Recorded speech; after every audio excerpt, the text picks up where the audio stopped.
the pleasure to present to you Dr. Martin Luther King, Jr.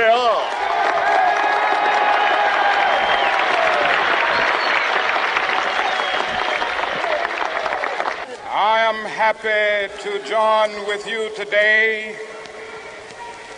in what will go down in history as the greatest demonstration for freedom in the history of our nation.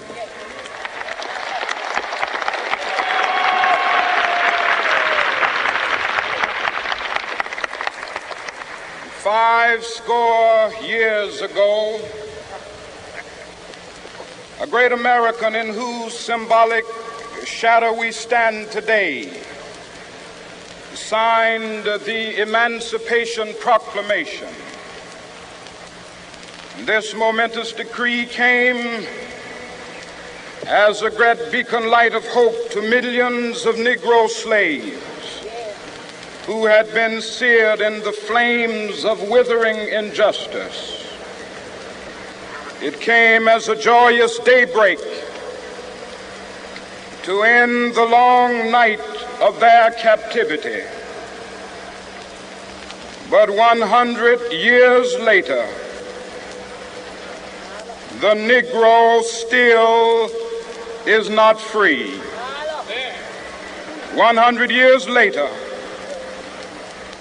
the life of the Negro is still sadly crippled by the manacles of segregation and the chains of discrimination. 100 years later, the Negro lives on a lonely island of poverty. I have a dream that one day this nation will rise up and live out the true meaning of its creed. We hold these truths to be self-evident, that all men are created equal.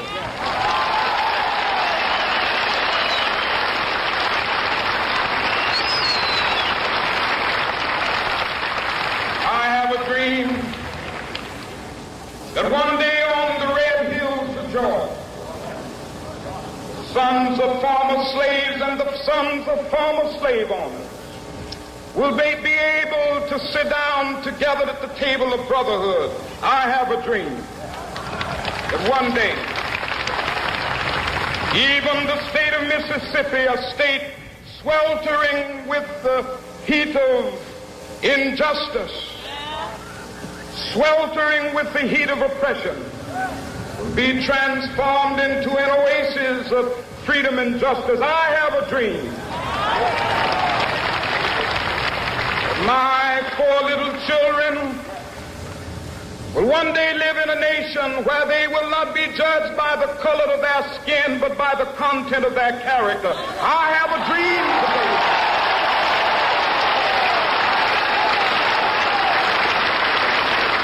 I have a dream that one day, down in Alabama, with its vicious racists, with its governor having his lips dripping with the words of interposition and nullification.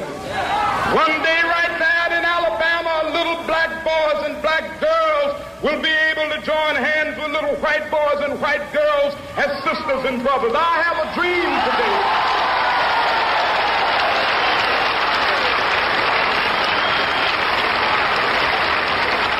I have a dream that one day every valley shall be exalted, and every hill and mountain shall be made low. The rough places will be made plain, and the crooked places will be made straight, and the glory of the Lord shall be revealed, and all flesh shall see it together. This is our hope.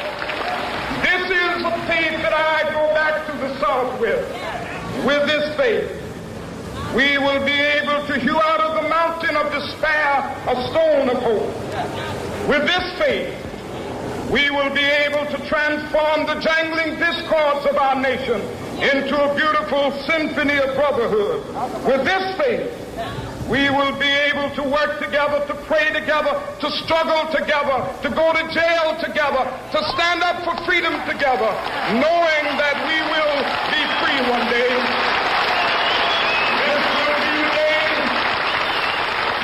This will be the day when all of God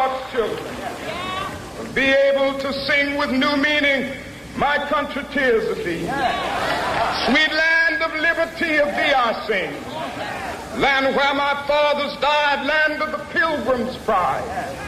From every mountainside, let freedom ring. And if America is to be a great nation, this must become true. And so let freedom ring. From the prodigious hilltops of New Hampshire, let freedom ring. From the mighty mountains of New York, let freedom ring. From the heightening Alleghenies of Pennsylvania, let freedom ring. From the snow-capped Rockies of Colorado, let freedom ring. From the curvaceous slopes of California. But not only that, let freedom ring from Stone Mountain of Georgia. Let freedom ring from Lookout Mountain of Tennessee. Let freedom ring from every hill and molehill of Mississippi, from every mountainside. Let freedom ring, and when it happens,